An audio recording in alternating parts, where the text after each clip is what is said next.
tienen varias décadas de estar funcionando, pero cada vez tenemos un mayor protagonismo y tenemos que sacar provecho en este momento de este tema.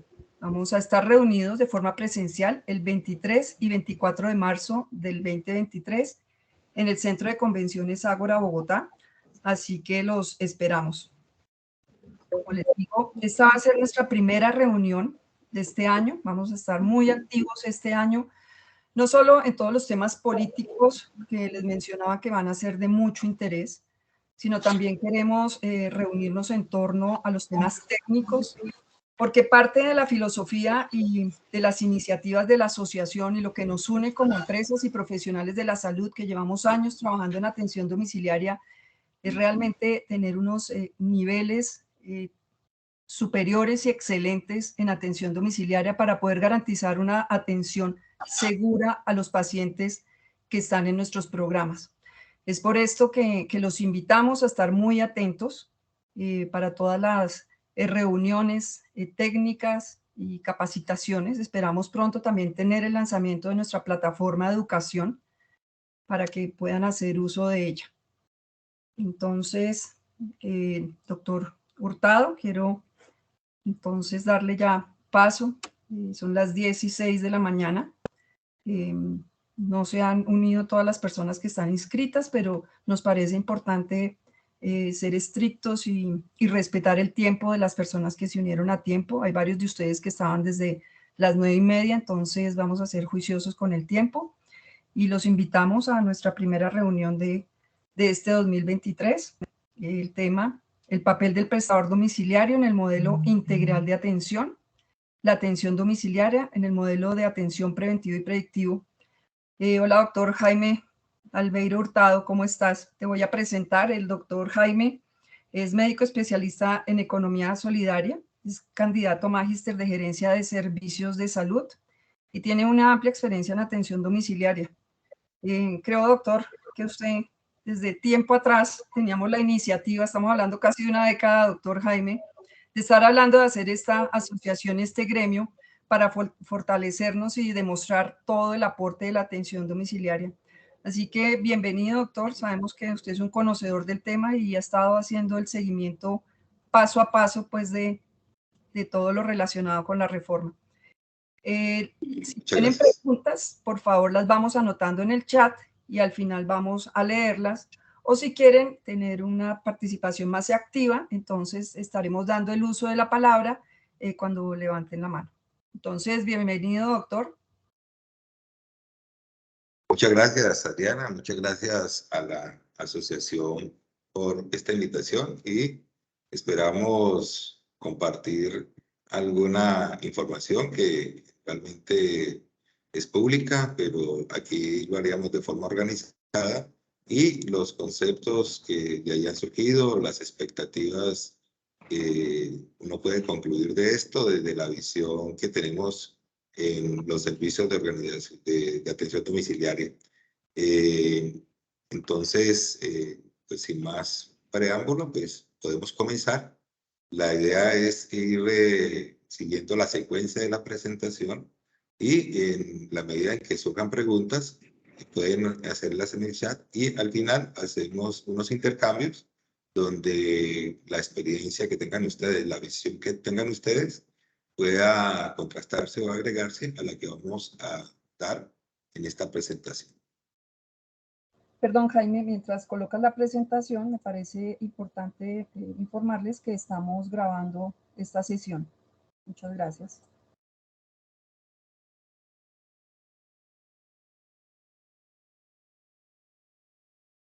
Bueno, muy bien.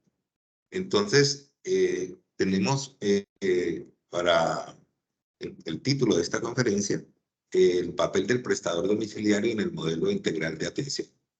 Y estamos con una expectativa de la propuesta del gobierno de tomar las bases de este modelo de integral de atención y con algunos ajustes y cambios llevarla a implementación, que es lo que se ha conocido como modelo de atención predictivo y preventivo.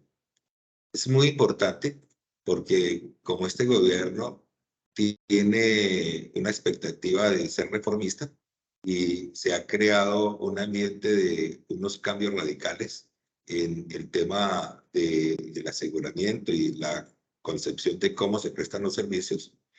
Es muy importante no confundir ese enfoque que está en un proceso que tiene que surtir un trámite y muy pocos saben qué va a salir de ese trámite contra lo que es lo que se puede y se está haciendo hoy y en lo que el gobierno se ha fijado unas metas, que es poner en marcha este modelo de atención predictivo-preventivo, porque esto lo está haciendo fundamentado en normas y en políticas existentes. Es decir, allí no hay un tema reformista, sino que hay un llamado a la acción, fundamentado en unos análisis de resultados que se han tenido frente a unas políticas que no son nuevas. Nos referimos a la política integral de atención en salud. Esto es, digamos, algo que viene desde el año 2015, cuando en el Plan Nacional de Desarrollo se estableció que el gobierno tendría una política de atención que garantizara el acceso de las personas a servicios integrales, concretos, seguros. De esta política integral, entonces se desprendió una serie de normas, entre ellas también considerando que ese mismo año surgió la ley estatutaria que desarrolló estos conceptos y que puso como un tema de derecho, el tema de la salud. Entonces, debemos entender que es esta política integral de atención porque los que estamos embarcados en la atención domiciliaria hemos tenido como nuestro principal, digamos, mercado las EPS.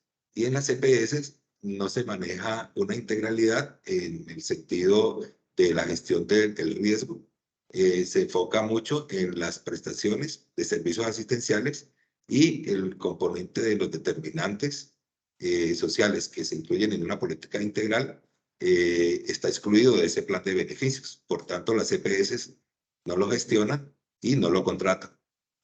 En la experiencia que se tiene, nosotros vemos que estos determinantes inciden en los resultados de salud, no solo en cuanto a las expectativas, que se traducen en demandas por fuera del plan de beneficios que terminan en tutelas, que asignan servicios que no están contemplados en el plan de beneficios. Entonces, en una política integral se enfoca en que hay una gestión del riesgo, no solo el del riesgo individual, que está a cargo de las EPS, sino que también hay una gestión del riesgo colectivo, es decir, todo lo que tiene que ver con los determinantes que están en el ambiente, con los determinantes socioeconómicos que inciden en la afectación de la calidad, el bienestar y la salud de los individuos, que se traducen en resultados de morbilidad y de mortalidad. Entonces ya se habla de gestión integral del riesgo. Esa gestión integral del riesgo entonces debe involucrar a las entidades territoriales donde se opera o donde está la población y a las IPS y a las redes. Entonces se enfoca en atención primaria, salud familiar, el cuidado y las diferencias de territorios y las diferencias de poblaciones. Y también considera que hay diversidad de territorios, de tal forma que se deben hacer modelos para centros urbanos que tengan más de 300.000 habitantes en estas concepciones, para áreas rurales dispersas y donde está la mayoría de los colombianos, que es entre esos sitios que se consideran, digamos, también dentro de la reforma.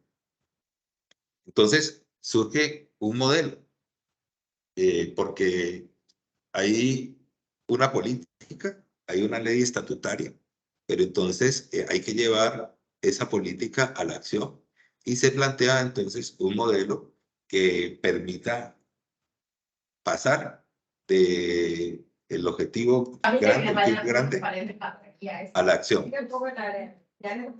¿Hay alguien, Angélica, por favor? Sí.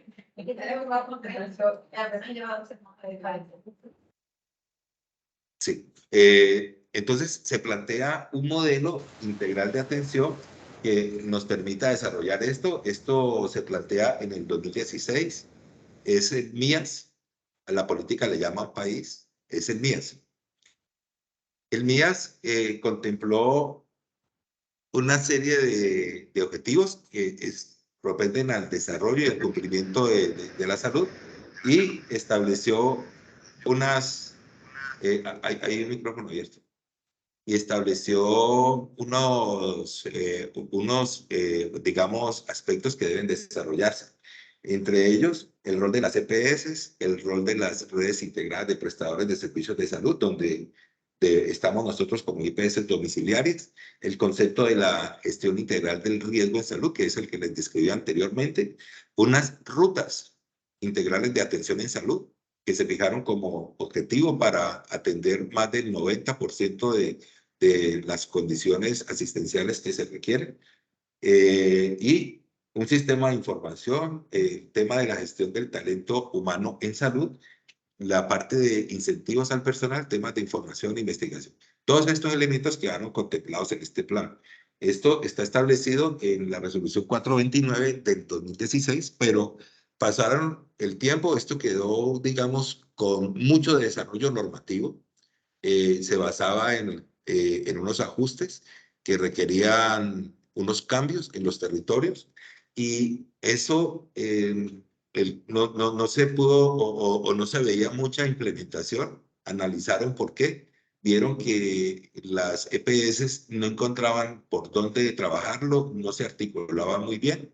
Y ahí es donde surge entonces un ajuste, que es el modelo de atención integral territorial en salud. En esencia, uno pensaría que lo que está en el MIAS desaparece porque surgió el MAITE. El MAITE lo que es un plan que da unas responsabilidades y define unos roles más específicos, pero conserva todo lo que está en el modelo integral de atención en salud como objetivos. Es decir, el rol de las EPS, las redes integrales, la gestión integral del riesgo, el componente de rutas integrales de atención, que son los relevantes para lo que se viene.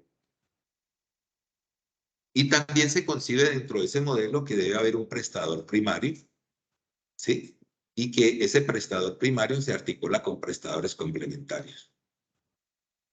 Estas cosas ya ustedes las conocen en muchas conferencias porque estamos hablando de lo que está cogiendo este gobierno y de lo que se plantea desde el punto de vista del modelo preventivo y predictivo. Es decir, no hay allí novedades en los temas de los soportes legales, normativos y de los modelos que está tomando este gobierno para llevar al terreno esta idea. Lo que estamos hablando entonces es de cuestiones tácticas, no estratégicas.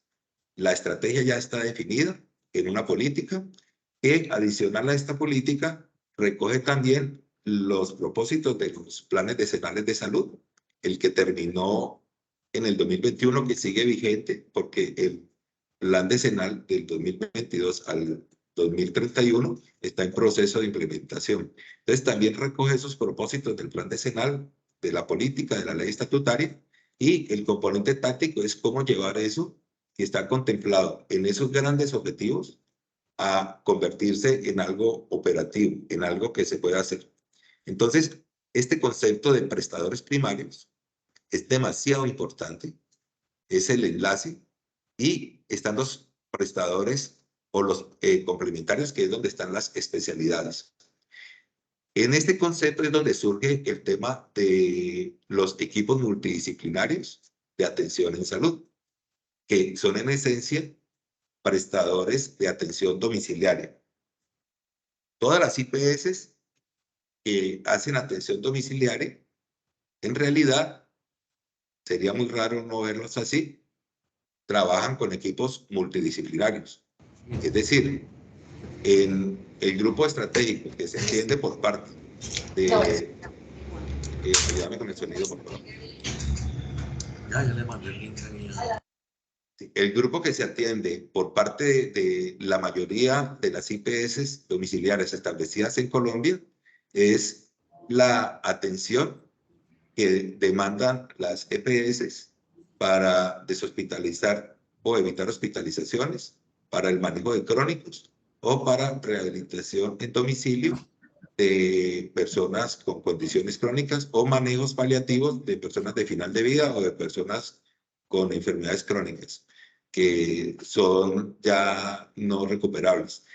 Eso se hace a través de equipos con médicos, con enfermeras, con terapeutas, con psicólogos, coordinados de una u otra manera, con unas tecnologías, con unos modelos, pero son en esencia equipos multidisciplinarios. Esos equipos de la atención domiciliaria han pasado de agache, me refiero. Se habla de atención domiciliaria, se habla de IPS domiciliaria, pero no se resalta mucho que eso se hace a través de equipos multidisciplinarios. Entonces, cuando se escucha el tema de equipos multidisciplinarios, hay una fragmentación, una disonancia, diría yo, cognitiva, entre eso que ha venido pasando en Colombia desde hace más de 20 años, que es un desarrollo, una capacidad en las ciudades principales, casi en 138 ciudades donde está desarrollado la atención domiciliaria, con todo lo que se ha escrito por OPS, con los lineamientos del ministerio. El ministerio tiene unos temas muy desarrollados de equipos multidisciplinarios de salud que también ha recogido este gobierno. Me refiero a los gobiernos anteriores, donde estaba el doctor Ruiz, y él sea de viceministro y luego de ministro. Él era el líder de todos estos conceptos. Allí aparecen los conceptos de equipos multidisciplinarios, que no son otra cosa que equipos como el que nosotros tenemos, pero ya cambian el enfoque. Entonces ya no se van a atender la morbilidad, ya no se van a hacer temas de prevención o gestión de salud individual, sino que les dicen, hombre, esos equipos multidisciplinarios, vamos a hacer gestión integral del riesgo. Es decir, vamos a hacer, de acuerdo a la política, que es un enfoque de atención primaria, comunitaria y familiar, vamos a ir a los territorios, a las comunidades donde vive la gente, vamos a caracterizar esto, vamos a caracterizar las familias, porque ese individuo enfermo o en riesgo de enfermar tiene unas condiciones que determinan su situación de salud, bien sea para lo que él está en este momentico viviendo, para los riesgos que tiene, pero también tiene los recursos para hacer una gestión más costo efectiva. Esta es la parte, digamos, como que se está integrando por parte de este gobierno y es en el cómo, donde, o sea, en la táctica, donde se centra pues esta implementación. Entonces, esas redes integrales están concebidas para, desde la concepción del gobierno que venía, pues las concebía que las redes las organizara las EPS. Lo que se está planteando por este gobierno es que las redes se organicen desde las IPS. Entonces, ambos conceptos pues están andando. Ya hay propuestas de redes que se han venido organizando para atender rutas integrales de atención o conceptos de redes que se han hecho en forma independiente autónoma a través de alianzas, uniones temporales o IPS que van comprando o adquiriendo, por ejemplo, clínicas que adquieren IPS domiciliarias o servicios farmacéuticos que adquieren IPS domiciliarias o clínicas que adquieren IPS ambulatorias o las mismas redes que tienen las EPS. Pero ese concepto de redes integradas ya va más allá del concepto de tener una prestación y el concepto de integral es que la red ofrezca absolutamente todo para una condición determinada, sea las que se han establecido en las rutas integrales de atención, que son muy importantes que todas las tengamos en cuenta. Entonces, se pretende de que esas redes cubran territorios y que los prestadores primarios estén enfocados en los territorios. En ese sentido, digamos que no hay un cambio en las concepciones. Entonces, estas rutas integrales, que está la de promoción y mantenimiento de salud, está la ruta materno-infantil y están las rutas para los grupos de riesgo más relevantes en la situación de salud de Colombia, que se ajusta de acuerdo a los territorios. Y las ofertas deben hacerse en torno a, digamos, los enfoques de los problemas de cada EPS, si seguimos en esto, o si pasamos, que no voy a especular mucho en eso, a una reforma sustancial en torno a los territorios donde estén los centros que articulan la red, que en el enfoque del gobierno reformista serían instituciones hospitalarias de segundo nivel, tercer, principalmente, o de primer nivel, que se articulen con los complementarios. Entonces ahí viene este tema de la estructura de los servicios. Y aquí viene un tema que ustedes también han escuchado, los que han sido, digamos, inquietos, porque está dentro de los desarrollos normativos que traía este gobierno para implementar los modelos integrales de atención en salud. En esto venían unos ajustes a el tema de habilitación, y ustedes pueden ver que en la resolución 3100 ya aparece el tema del gestor comunitario, que es como un promotor de servicios de salud.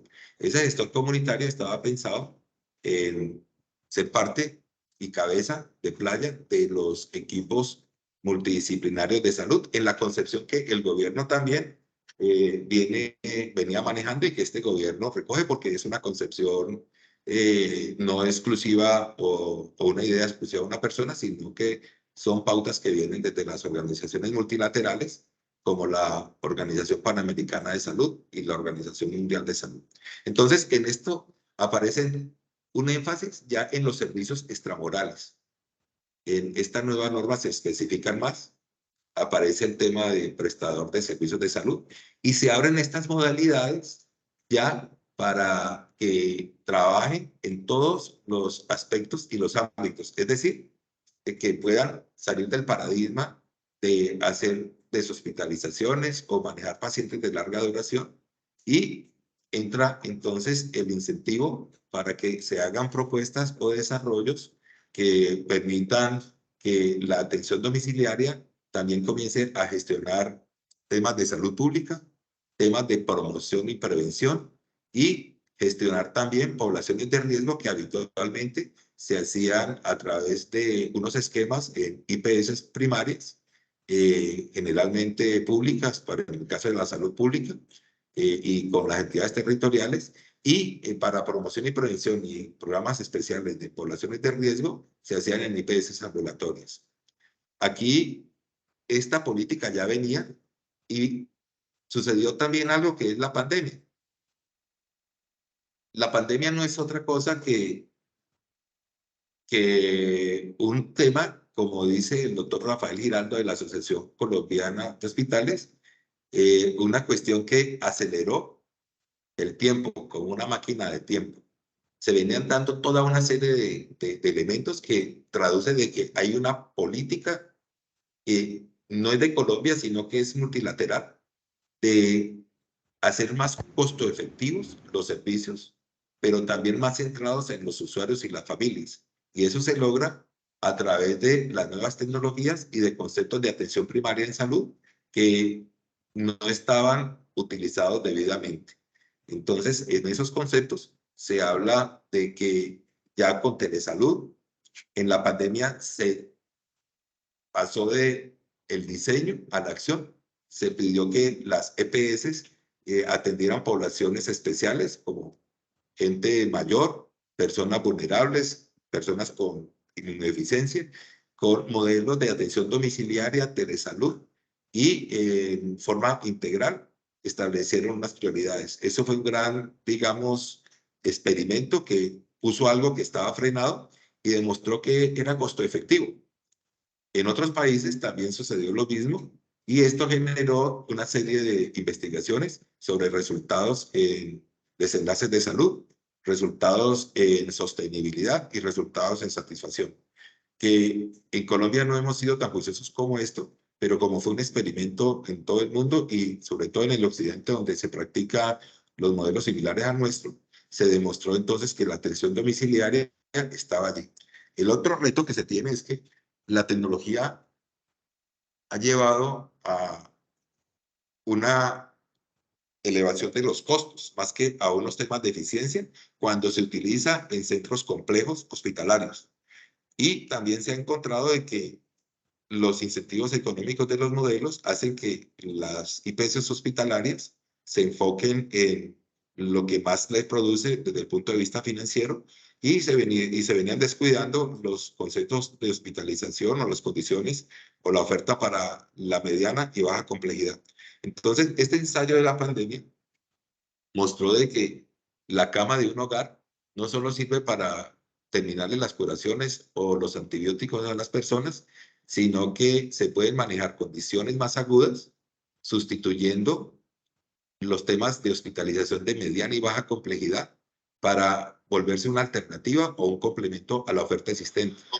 Hay ciudades donde hay un déficit de camas y con estos modelos que prácticamente están solo requiriendo equipos organizados, competentes y una tecnología diferente, se pueden convertir camas de hogares en camas hospitalarias, eliminando esta escasez de camas de media y baja complejidad. Pero también hemos visto de que la pandemia nos mostró que no es bueno tener a los mayores o a las personas en riesgo en centros ambulatorios, congestionándolos, generando insatisfacción, porque estos modelos de priorización de riesgo, de enfoque en las personas que están requiriendo más, de telellamadas, de modelos de telemedicina complementados con atención domiciliaria y toda la logística que se lleva desde medicamentos hasta toma de muestras de laboratorio para la atención de las poblaciones de riesgo es un hecho.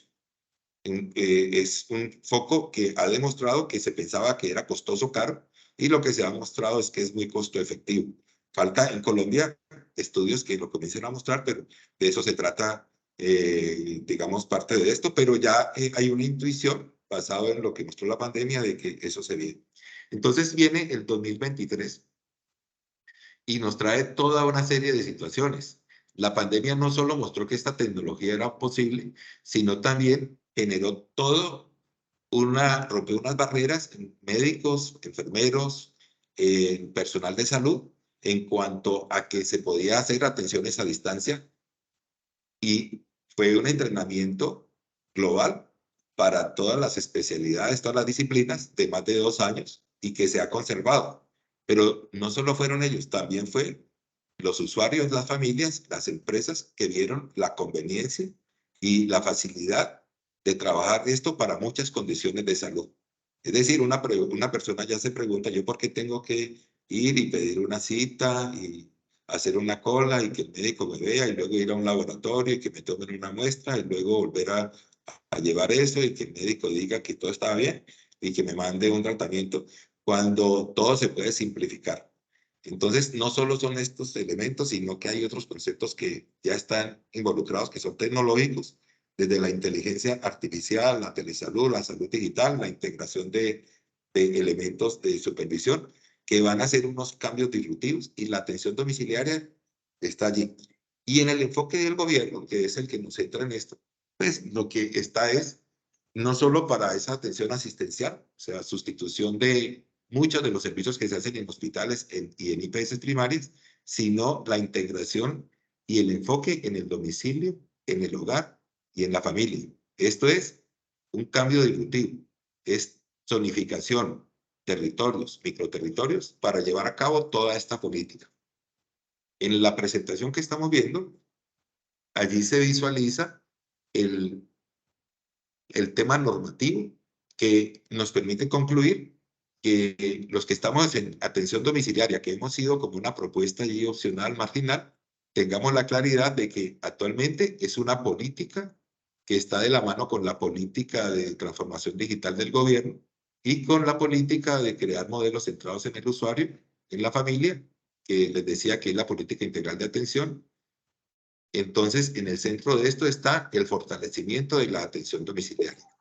Y no solo hay políticas, sino que hay unos objetivos y hay unos incentivos para que eso pase, que los vamos a ver a continuación. Entonces tengan presente el Plan Decenal de Salud Pública, que aunque terminó en 2021, está corriendo este año, y porque este año es un año de planeación todavía, y se espera que en este año se comience a hacer ya el, digamos, enlace con los objetivos que se colocaron para el nuevo Plan Decenal de Salud Pública. Aunque son dos planes decenales, los objetivos no cambian mucho. El país se ha transformado, pero lo que ustedes van a encontrar aquí es que se buscan modelos costo efectivos que lleguen y que estén centrados en los hogares y en las familias y en los individuos, de acuerdo a las diferencias territoriales. Modelos de salud rural, donde también se requieren modelos de telesalud y atención domiciliaria que permitan el acceso y la oportunidad a gente que vive en zonas dispersas a servicios complejos de alta calidad. Entonces, el modelo Maite, el MIAS, y aquí viene un tema que ustedes ven aquí, el 2019, el aumento en la participación de la UPC, lo vamos a ver, es porque el último informe de sostenibilidad, de suficiencia de la UPC, era el que correspondía al año 2022, lo hacen con data de 2 años atrás y le hacen unos ajustes. Aunque ya salió el ajuste de la UPC para el 2023, no han publicado el estudio de este año para actualizar esto. Pero teniendo en cuenta esta información que vamos a ver más adelante, se ve cómo toda esa política se puede visualizar en temas de derivación de recursos financieros a la atención domiciliaria. La pandemia agregó unos recursos adicionales muy importantes. Recuerden que la atención domiciliaria fue un soporte esencial para la gestión de la asistencia en salud y el soporte para que se enfocaran clínicas y hospitales en pacientes comprometidos con esta crisis. Pero la atención domiciliaria fue clave no solo para atender las personas que tenían riesgos o que tenían estas condiciones, sino también para soportar crónicos en los domicilios. Eso fue posible por esa capacidad desarrollada por más de 20 años en este país y que es una característica propia y exclusiva de Colombia.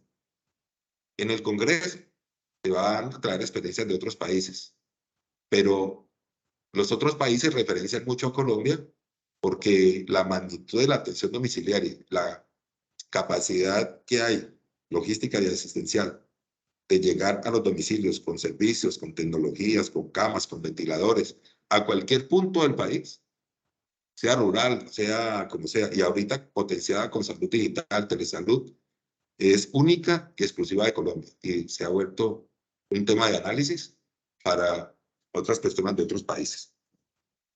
Miremos entonces los escenarios. Decimos que el modelo predictivo se enfoca en gestión, en integrar el riesgo individual con la salud pública. Pero entonces aquí lo que vemos es lo que nosotros hacemos habitualmente. Ser sustitutos con servicios de consulta ambulatoria para pacientes que tienen episodios agudos, que son de triaje 4 o 5, para pacientes que tienen soportes crónicos, algunos con dependencia de tecnología, otros para final de vida, y para soportar y evitar hospitalizaciones o complementar hospitalizaciones que hayan iniciado en otros ámbitos o manejos de tipo hospitalario. Todo con soportes de equipos multidisciplinarios. Estos soportes son los que han permitido este crecimiento que yo les mencionaba. ¿Ustedes qué ven en esta gráfica? En esta gráfica, lo que estamos visualizando, estos son datos reales tomados del estudio de suficiencia de la participación del gasto en atención domiciliaria de todo el recurso que se destina a la UPC durante los años 2014 a 2019. Es decir, podemos ver un cambio en 5 años. Aquí tenemos el régimen contributivo, que se enfoca principalmente en las grandes ciudades del país. Prácticamente en 5 años se duplicó el gasto en salud.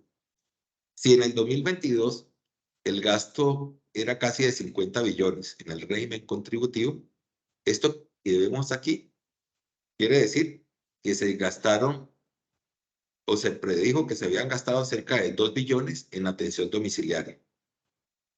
En el régimen, mezclando este tema del régimen contributivo con el del régimen subsidiado.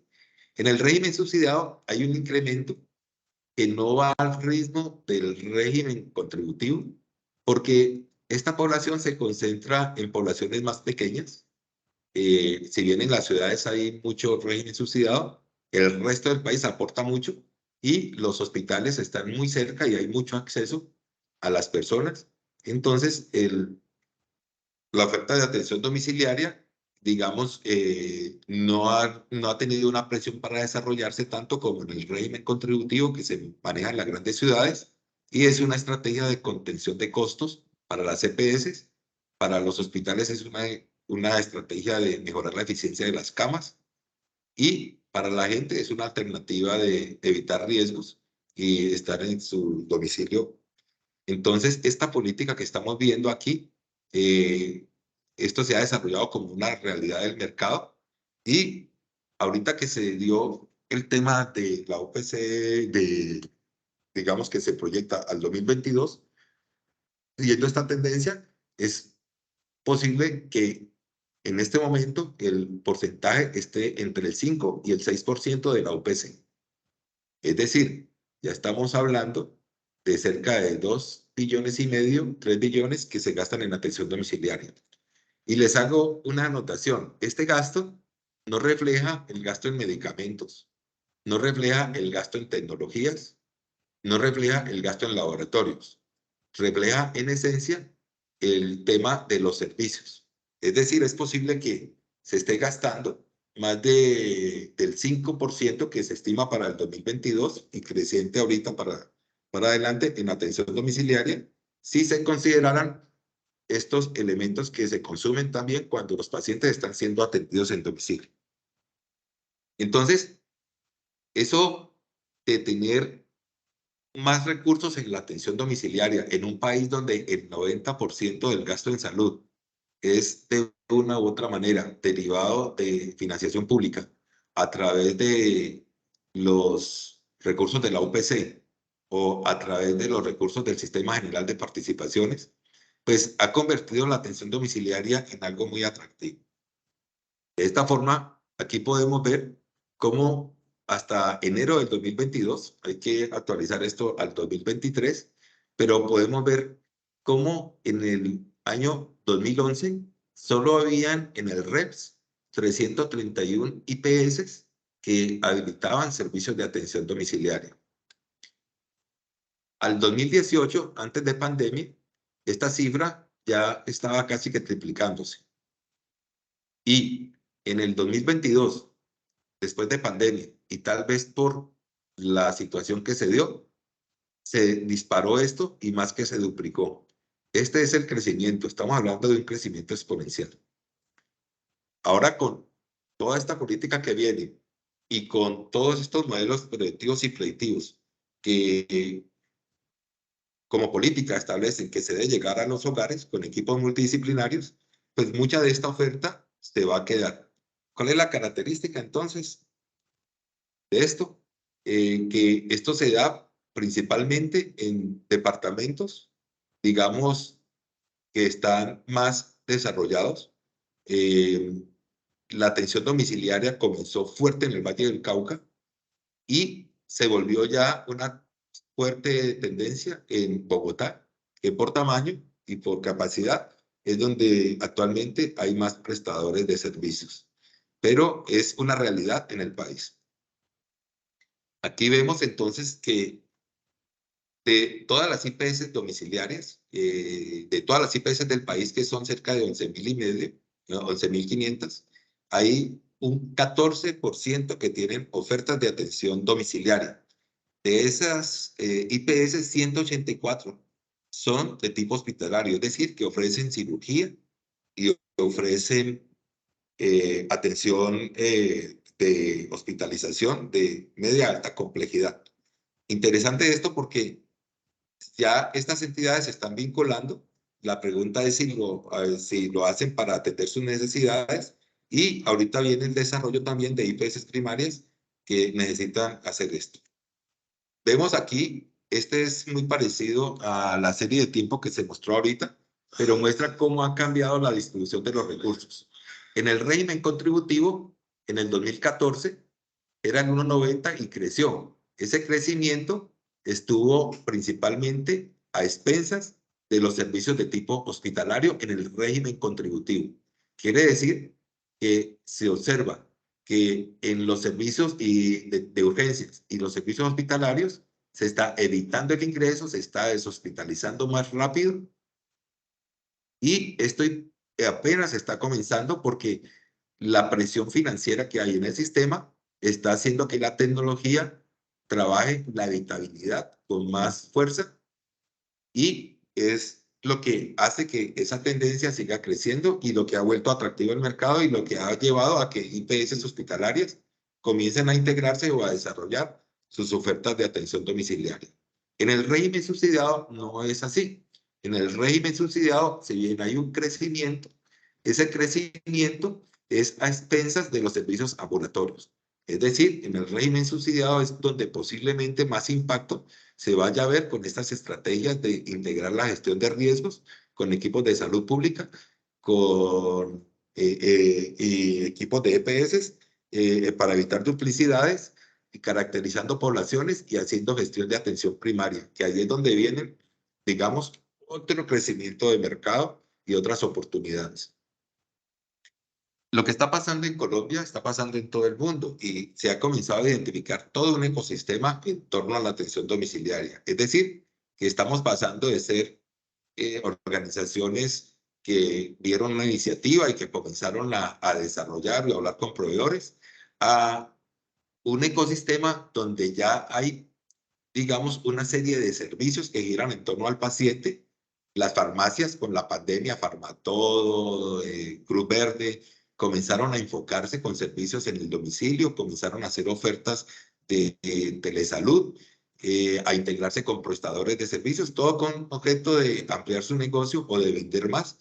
Lo mismo aparece con todos estos proveedores de tecnología que están llevando a que se cambie la concepción de los modelos de atención en salud, y aparece toda una serie de ofertas que es posible gracias a unos habilitadores que están generándose, gente que habla de telesalud, del ministerio que habla que tienen las políticas, las tecnologías que ya están disponibles, el usuario que ya usa dispositivos en su casa que pueden recoger datos e incluso transferirlos, entidades que pueden monitorear a distancia, tecnologías que pueden monitorear poblaciones, en fin, una serie de habilitadores que están reconvirtiendo y transformando completamente la forma como se prestan los servicios y llevando a los domicilios, más allá de de esos elementos habituales y de la política del gobierno de hacer gestión de salud pública integrada con gestión individual de riesgo,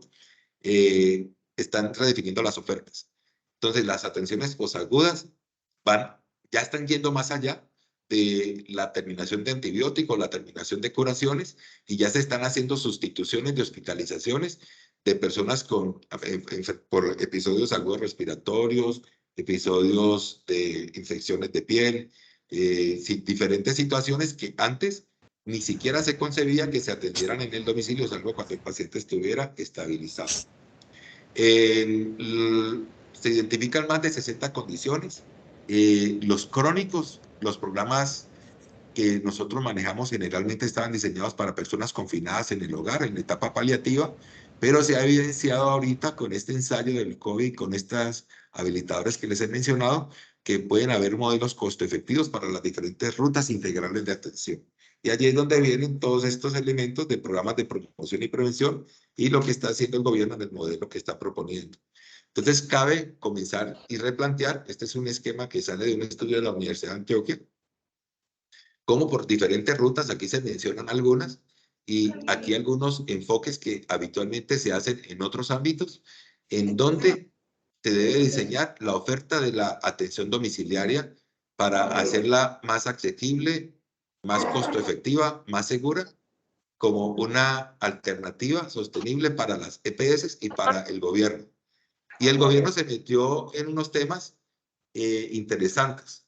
Y aquí se ven unas proyecciones. Esto es tomado de un estudio norteamericano que fue presentado a principios del año pasado, donde ellos dicen que todos estos cambios que yo les he aquí recogido como facilitador van a llevar a que por lo menos el 25% de lo que se hace en centros ambulatorios y en centros hospitalarios se vaya a comenzar a hacer en la atención domiciliaria.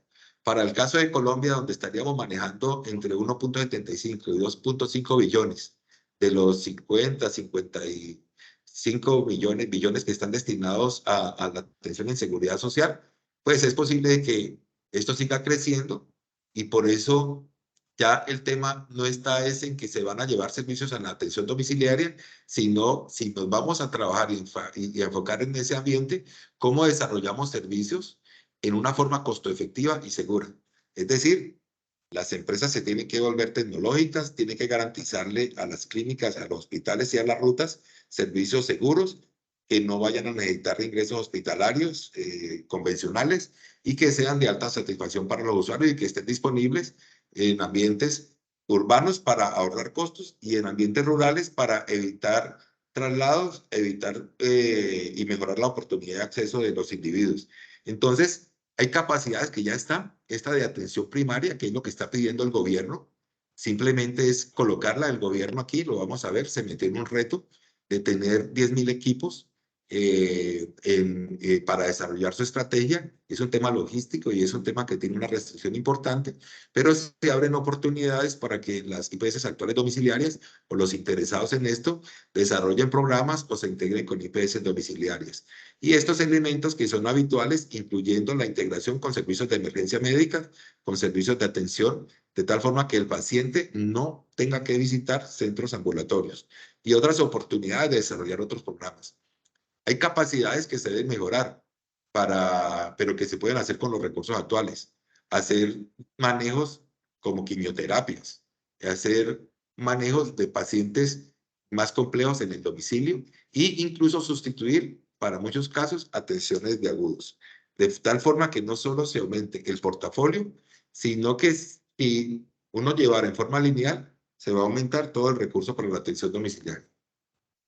El mismo gobierno ha propuesto, dentro de este desarrollo, que las IPS dentro de ese concepto deberían establecer como mínimo unos portafolios exigibles a todas las IPS primarias en cualquier centro poblado y en la medida en que se va aumentando, ir incrementando esos portafolios con unos servicios que complementen con especialidades. Y plantearon cuatro portafolios y para ciudades con más de 300.000 habitantes, que es donde estarían los hospitales, centros de referencia, de estas redes. Como les digo, lo único que cambia entre lo que está proponiendo el gobierno anterior y en este modelo es que el gobierno anterior dice que las CPS son las que organizan las redes. Y este gobierno dice que las redes se organizan desde centros hospitales que son de referencia. En todos estos modelos hay unos servicios que son para desarrollarse en modalidad de atención domiciliaria, en jornadas de salud y con telesalud. Es decir, ya está el llamado a la acción para que todas estas entidades desarrollen ofertas. El tema es el tiempo que pueden tomar, la eficiencia, los recursos disponibles, las tecnologías, y es allí donde aparecen las oportunidades en este ámbito. En todas esas ofertas aparecen los equipos multidisciplinarios que deben llegar a los territorios, que se caracterizan por tener un gestor de salud que ya está recogido en la 3100. Es decir, como le digo, no estamos hablando de una gente que está inventando, sino de una gente que cogió y simplemente quiere poner en acción el tema. Y estos equipos también están integrados por médico, por enfermera. Hay algunos ensayos que se han hecho en algunas regiones, en el Cauca, en el Magdalena, en Bogotá.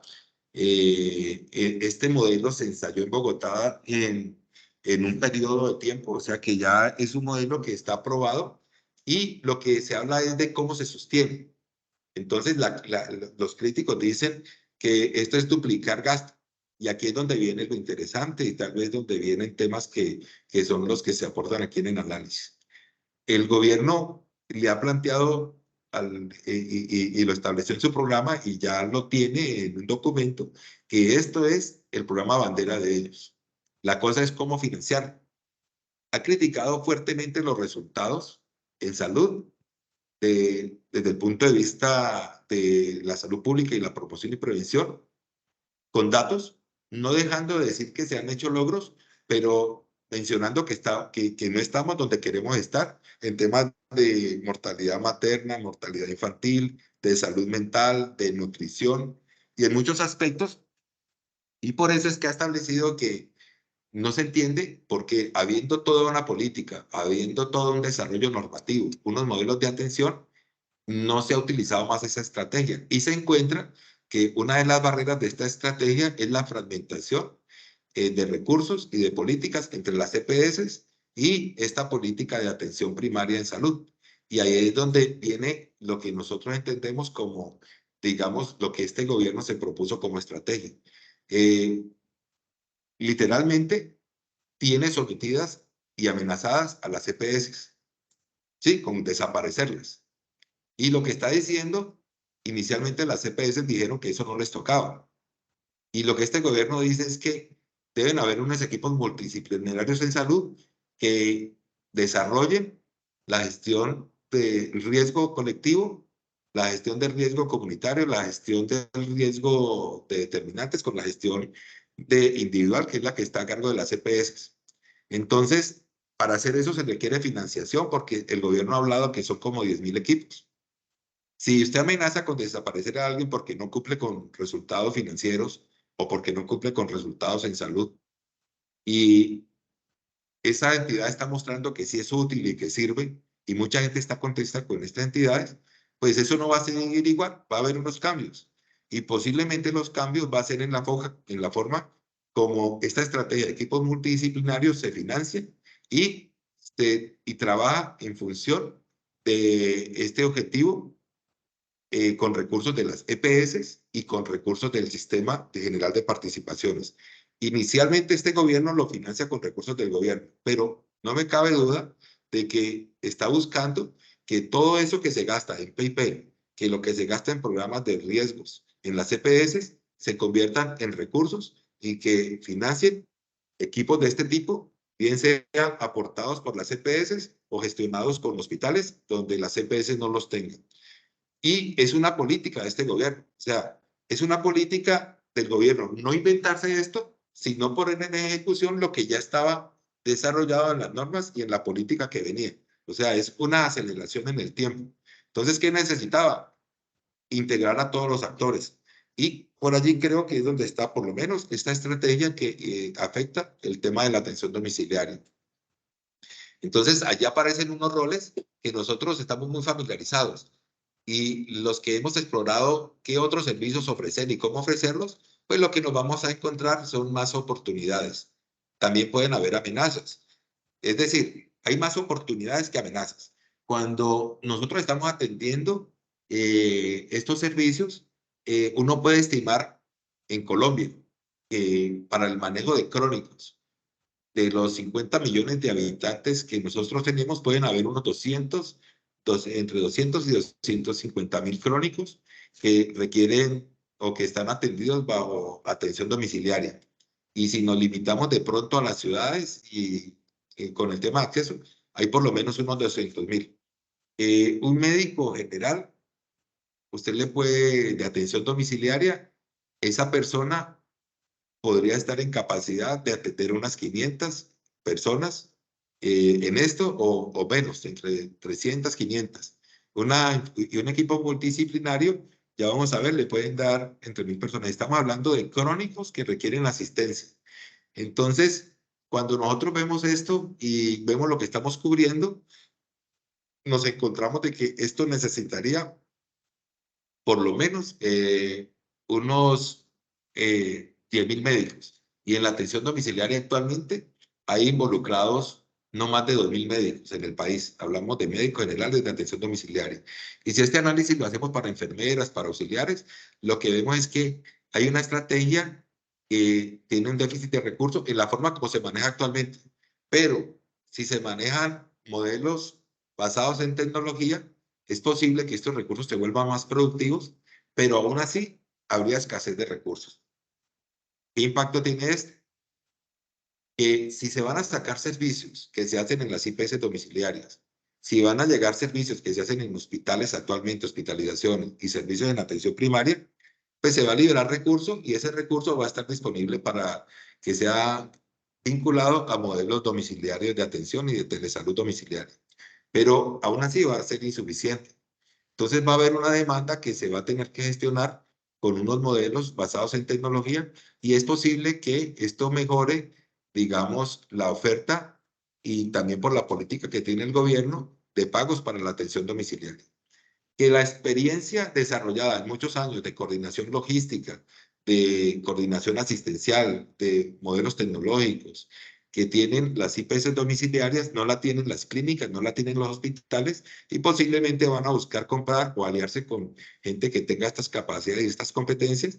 Lo más probable es que las empresas como las IPS domiciliarias puedan encontrar oportunidades de integrarse con estas entidades porque uno no puede ver un hospital que necesita esto, o una clínica como Imbanaco, como la Fundación Santa Fe de Bogotá, convirtiendo esto en su principal modelo de negocio y posiblemente quieran aliarse con entidades que sean muy competentes, muy costo efectivas y en lugar de desarrollar programas que no son el foco de ellos. Estos equipos entonces combinarían estos modelos, le están planteados para llegar a 400, 500 familias por microterritorio, en cada familia entre 3, 5 personas, lo que daría cobertura pues a más personas por equipos de atención. Esta gente debe hacer los diagnósticos sociales, en un enfoque de medicina familiar, debe establecer la gente que tiene necesidades y cuáles determinantes sociales deben intervenirse para que esta gente no se agrave, no se complique o no se enferme. Y manejar directamente allí las condiciones. En este caso, la persona que es el equivalente al promotor en salud del pasado, que es el gestor de atención primaria, es el que estaría como referente de una familia. Quiere decir que en lugar de que la gente se inscriba a una IPS, en el territorio va a haber un equipo con una lanza, con una punta de lanza que es el gestor, que va a tener unas familias a las cuales le va a hacer un seguimiento y un equipo primario que hace visitas de acuerdo a programación o que cuando se identifican alarmas se gestiona por este equipo primario o se identifican necesidades de intervención de los equipos complementarios donde intervendrían otras. Miren, aquí está lo que ofrecemos nosotros, pero entonces también viene el tema. Si una persona se hospitaliza y requiere extensión hospitalaria y esa persona o esa familia tiene asignado ya un equipo de estos, ¿por qué van a buscar a otra IPS domiciliaria si esa IPS, si ya hay un equipo multidisciplinario en esa familia? Ahí es donde aparece la continuidad y la integralidad. Entonces, la IPS hospitalaria averiguaría cuál es el equipo multidisciplinario que tiene este paciente porque lo necesito sacar al domicilio. Ah, ese equipo multidisciplinario es de tal IPS o es de tal red. Y ya no, el modelo como lo vemos hoy cambiaría sustancialmente. ¿Por qué se requiere que sea eso? Así, para evitar duplicidad de recursos, para evitar duplicidad de esfuerzos y teniendo en cuenta la escasez de equipo humano, no tendría sentido de que una familia que está asignada a un equipo de estos tenga 2 o 3, digamos, equipos pendientes en el caso de que en la familia hayan 2 o 3 EPS que cubran a diferentes miembros de ese hogar. Esto es de alto impacto y es lo que genera oportunidades. ¿Por qué oportunidades? Porque el modelo significa que el mercado va a seguir creciendo. El mercado está saturado como lo hacemos ahorita, o sea, atendiendo deshospitalizaciones.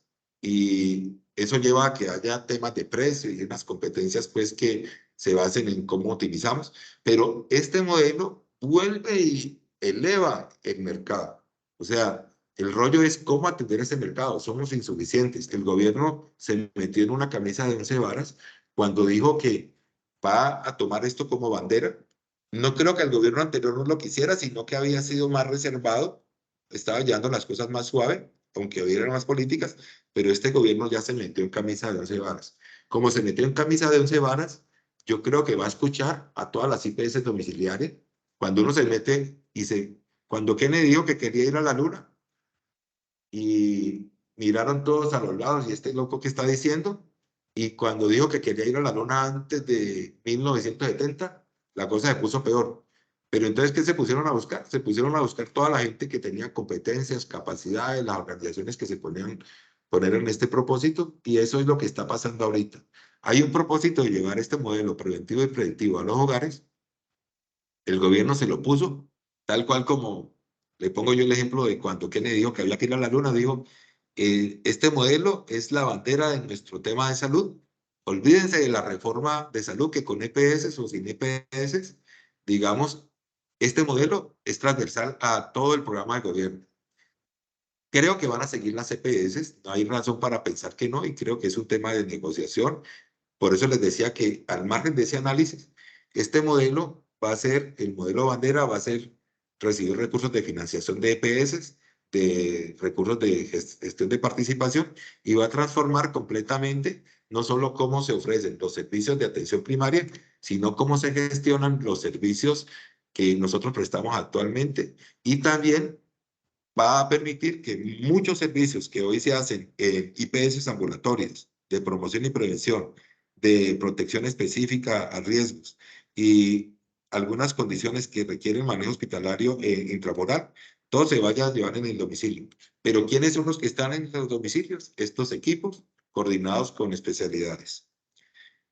Este es el marco que presenta el modelo del diseño original, del cual, como les digo, este gobierno ha tomado nota y se ha basado en él.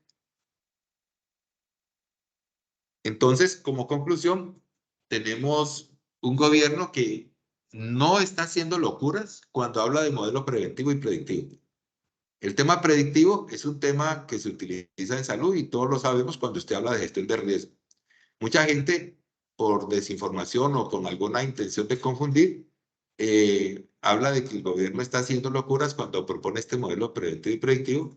Y digo eso porque lo que está haciendo este gobierno es ejecutar lo que de forma coherente con la política y los modelos que habían salido del órgano legislativo, que es la intención de desarrollar esa política, lo que desde el Ministerio y desde el Plan Decenal de Salud Pública se había colocado como un objetivo.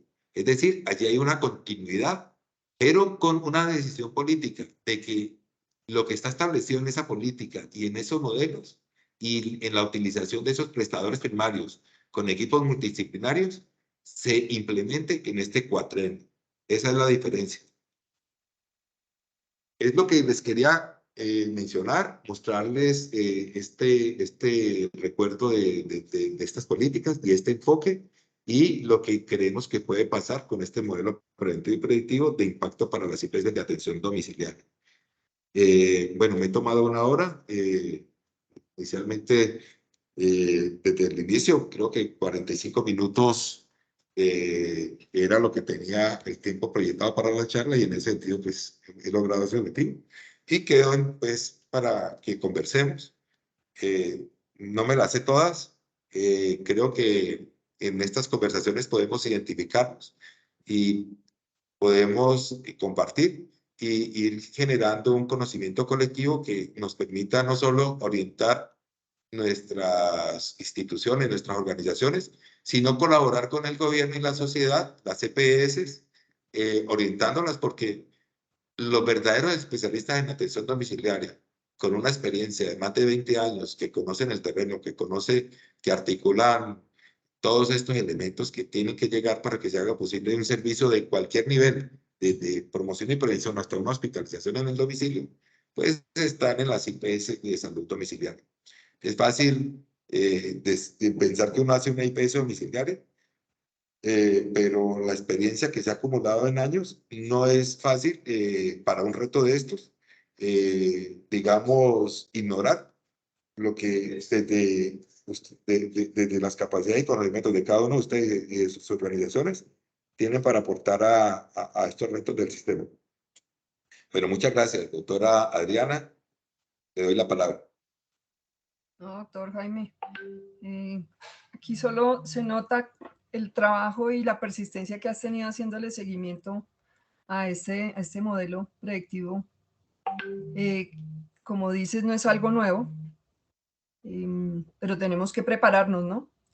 Muchos de nosotros y nuestras empresas se han enfocado a la atención cada vez más especializada, con excelentes resultados, pero es importante que retomemos todo lo que es promoción y prevención, donde somos unos actores muy fuertes. Aquí logramos evidenciar las empresas que trabajaron en el convenio tripartito, todo lo que ha sido el COVID, articulados por la Secretaría Distrital de Salud y las subredes públicas y las aseguradoras. Pudimos evidenciar que realmente los privados respondemos muchísimo más rápido. Ya hay unos espacios, ya hay unos equipos, en el lanzamiento en Aracataca lo vimos, de este modelo de atención predictivo y preventivo, pero realmente no son suficientes para lo que se necesita. Entonces, la invitación es revisar, estar muy pendientes porque ya van a empezar a salir los comentarios, va a salir la reforma, como decíamos inicialmente, se espera que se presente en el mes de febrero. Entonces debemos estar muy atentos y prepararnos, porque creo que no podrán ser caminos diferentes, pero el tema de promoción y predicción sí va a ser, sí se va a mantener en la propuesta y en lo que realmente quede formalmente en nuestra reforma. Sin olvidar que hay una gran deuda, ¿no? Desde lo promocional con nuestra población. Entonces, como habíamos comentado, tal vez hay dos preguntas. Hay una pregunta en el chat, no veo manos levantadas. Sería interesante que pudiéramos en estos últimos minutos tener algo más dinámico. Entonces, voy a leerte, Jaime, las preguntas que tenemos. Saúl pregunta, no recuerdo si observé los fisioterapeutas en los equipos multidisciplinarios. Sí, en los equipos, hay un equipo básico que es, digamos, como el genérico, que estaría garantizado para todas las familias. Sí, en ese equipo genérico está el enfermero, el médico, el psicólogo, el técnico de saneamiento. Y tiene un equipo que sirve a varios equipos de estos que son los básicos, donde están nutricionistas, odontólogos, terapeutas, optómetras y gerontólogos. Es decir, por ejemplo, eh, en un territorio, un equipo básico conformado por el gestor, la enfermera, el médico, el psicólogo, el técnico, van a tener unas familias, digamos 500, 1000 en una zona urbana, 1500, y hay un equipo adicional formado por estos terapeutas, nutricionistas, odontólogos, que va a estar soportando 3, 4 equipos de estos. O sea, no es que no esté integrado, sino que está concebido como para que soporte 3, 4 de los equipos básicos, en el sentido de que son actividades que tienen demanda, pero que pueden suplir más familias en lugar de la intensidad que tienen las intervenciones del médico, la enfermera, el psicólogo y el gestor, que se enfocan entonces en 500 familias. Resumo entonces, un equipo básico puede tener entre 400, 2000 familias, y un equipo complementario puede estar soportando 3, 4 de estos equipos básicos. En ese equipo complementario donde está el terapeuta, o sea que tendría a cargo entre 2000 y 6000 familias. Perfecto. Entonces, Gracias. espero, Saúl, haberte dado claridad en esto, ¿no? Gracias, doctor. Sí, está diciendo Saúl, gracias, mi doctor Jaime Albeiro. Daisy ha preguntado, me gustaría saber cómo está el tema de pacientes neuromusculares.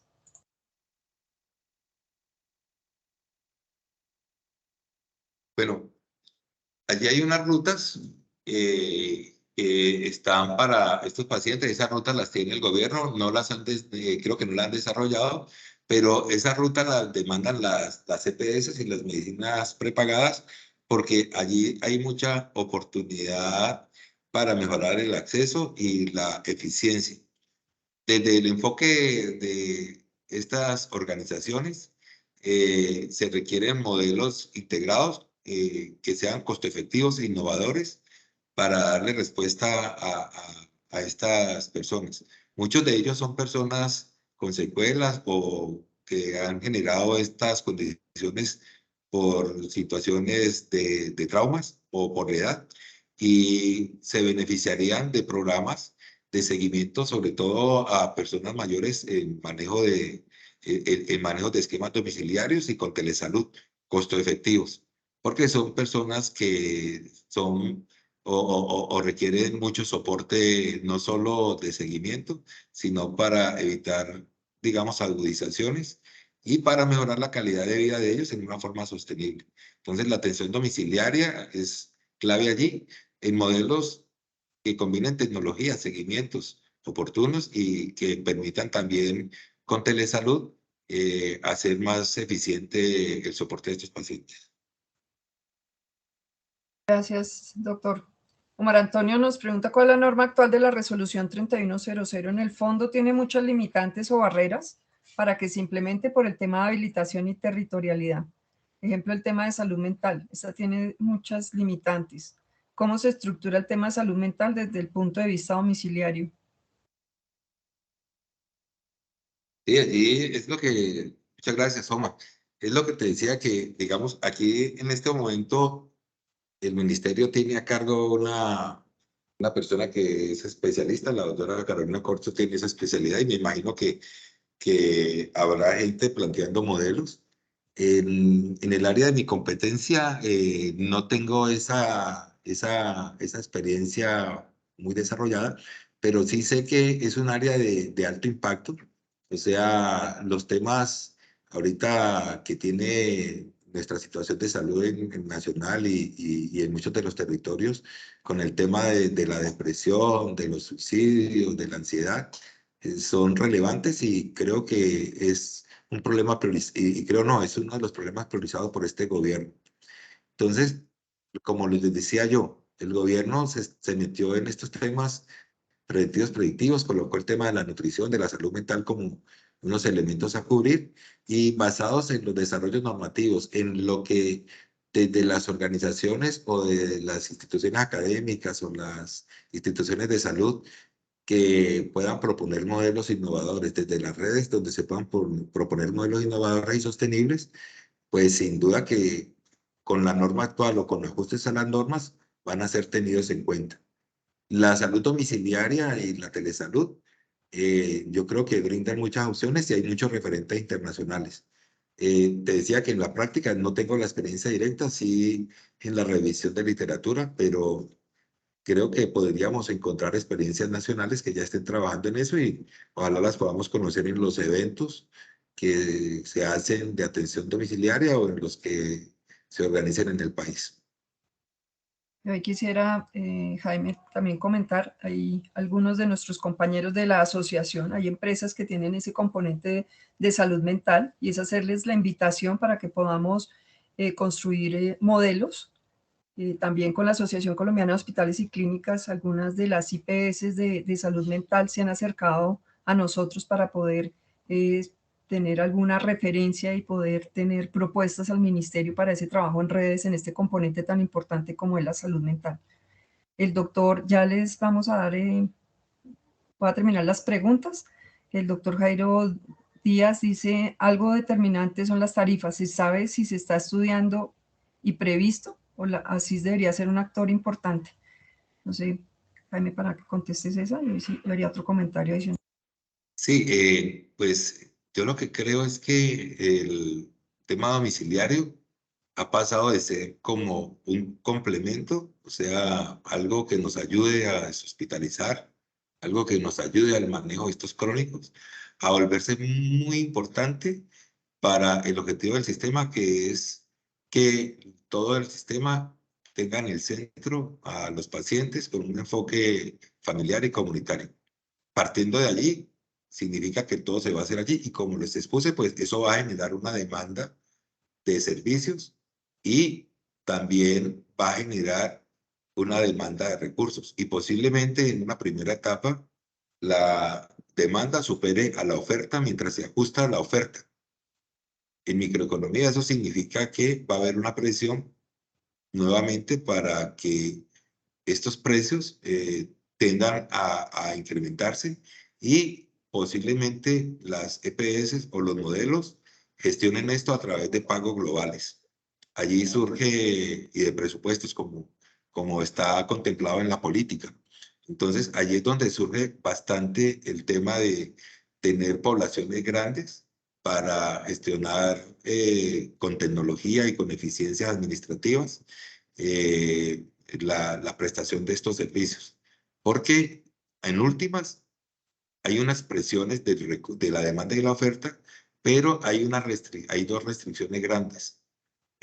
Los recursos, y por más que se saquen o se sustraigan de las atenciones hospitalarias o de las IPS ambulatorias, ya llegaron a un techo. Es decir, en la bolsa ya se colocaron los recursos de plan de beneficios UPC, ya se colocaron los recursos de presupuestos máximos y ya se van a poner los disponibles del Sistema General de Participaciones. O sea que sabemos que es una olla cerrada, pero también queremos prevenir a través del modelo preventivo que la gente se enferme, no solo por calidad de vida, sino por reducir la presión, digamos, de gastos al sistema de salud y los efectos que tiene en la economía, que la gente se enferme no solo por la atención en salud, sino por la productividad.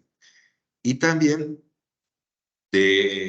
digamos, que si va a haber una demanda, y esa demanda ha sido creciente, esa derivación a lo domiciliario, los costos no sean igual que lo que se hace en esos otros ámbitos. O sea, no solo por centrarnos en el paciente, sino porque se considera que se pueden hacer modelos más costo efectivos. Entonces, allí aparecen los conceptos de tecnología, de innovación en modelos, los conceptos de economía de escala y de curvas de experiencia que van a ser importantes y posiblemente, Jairo, una nota técnica es la que establezca cómo se va a pagar.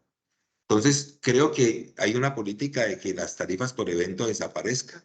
Si esto se va al domicilio, la presión va a ser así y posiblemente se va a dejar para casos excepcionales, pero si se van a gestionar poblaciones, es probable que tengamos que estar explorando es cuánto vale para una población determinada y usando unos modelos esa nota técnica y en cuánto se puede negociar con el pagador que sea el que tenga la responsabilidad para cubrir algún plan de beneficios o alguna población. Entonces, no te doy una respuesta concluyente. Te decía que va a haber una presión al alza y cómo el gobierno, a través de una política, tiene concebido que se puede gestionar esto a través de modelos de contratación de pago y innovando en los modelos de atención, utilizando más tecnología. Y por eso es que precisamente en el ámbito domiciliario vamos a tener esa mayor demanda porque eso es parte de esa política, hacer más sostenible el sistema y nosotros también somos claves en. Sí, sí. Gracias. Vamos entonces, doctora Gloria, bienvenida. Tiene la manito levantada. Buen día, buen día. Mil gracias por la invitación. Doctor, ¿me puedes recordar, por favor, cuántas familias aproximadamente serían las necesarias para el equipo multidisciplinario? O sea, ¿cuántas familias por equipo aproximadamente? Gracias. Sí, allí hay unas proyecciones, me voy a permitir proyectar nuevamente para que apoyemos.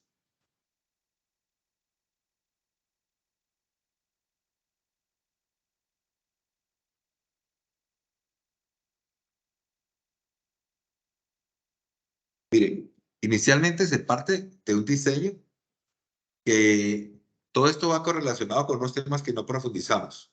Hay un tema que está establecido que es la creación de regiones sanitarias, ¿sí? Y la creación de territorios. Les decía yo que el modelo separa lo urbano, lo rural y lo disperso. Y lo urbano son las grandes ciudades.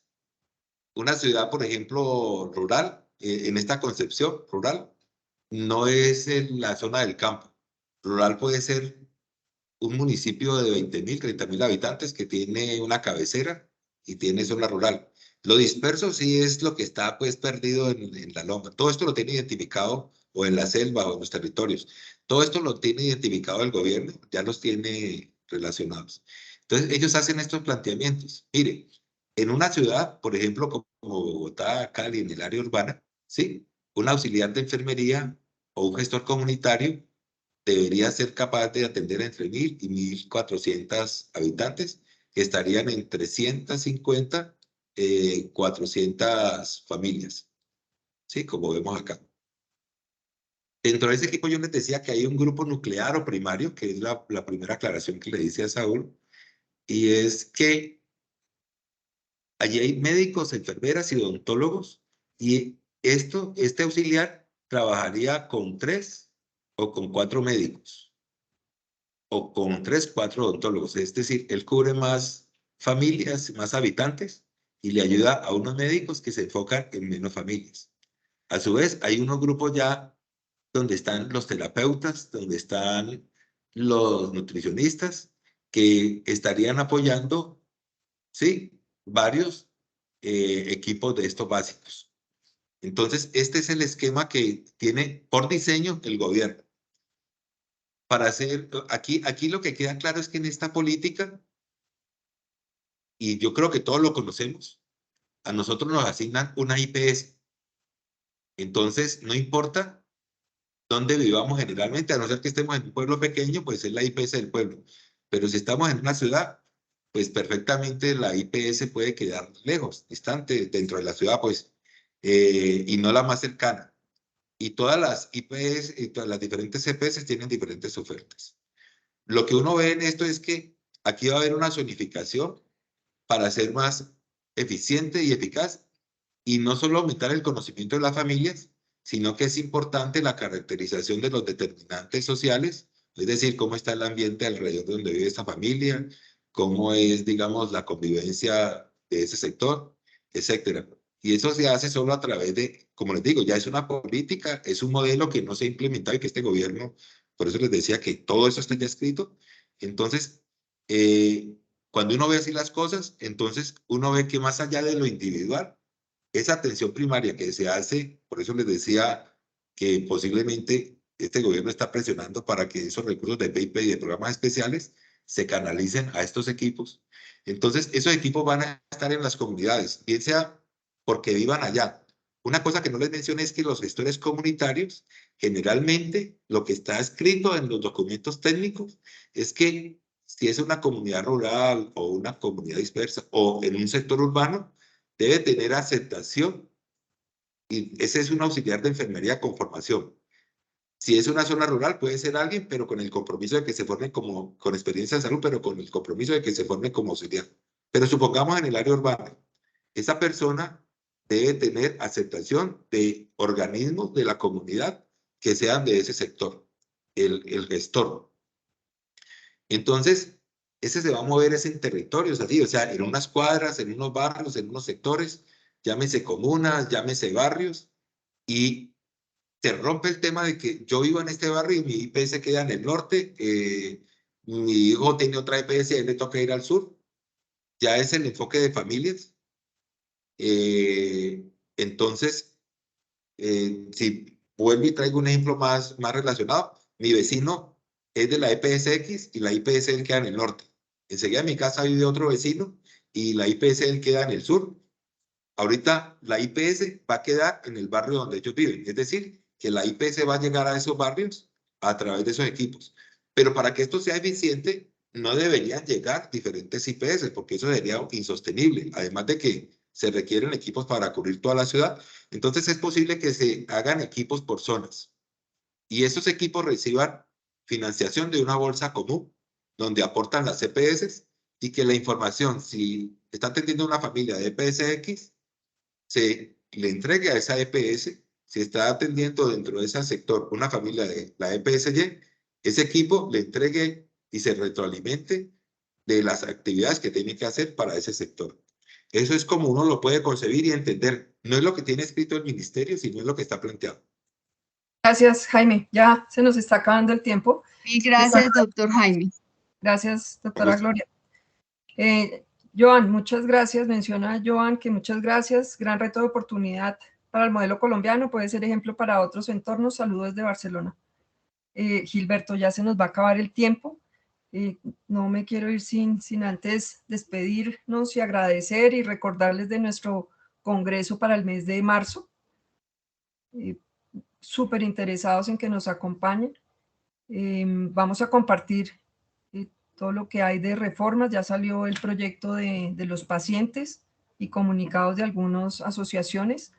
Entonces, en nuestras nuestros grupos de la asociación vamos a compartir. Aquellos que todavía no hacen parte de la asociación, los invitamos nuevamente, porque estamos seguros y lo hemos demostrado en estos 4 años que hemos trabajado, que juntos somos más fuertes y podemos tener una voz en espacios donde son de interés. Doctora Gloria, gracias. Omar tenía la mano levantada, la volvió a levantar, pero ya estamos a 1 minuto de cerrar. Entonces, agradeciéndoles a todos nuevamente que nos hayan acompañado. Es precio que tiene el Congreso. En nuestra página tienen la información relacionada. Muchísimas gracias. Compartiremos esta información, esta presentación en los correos donde nos manifestaron que se inscribieron. Buen día para todos. Gracias, doctor Jaime, doctora Sonia de Médica Colombia. Muchas gracias por todo el apoyo para este espacio. Bueno, muchas gracias a todos por la oportunidad. Hasta luego. Buena tarde para todos.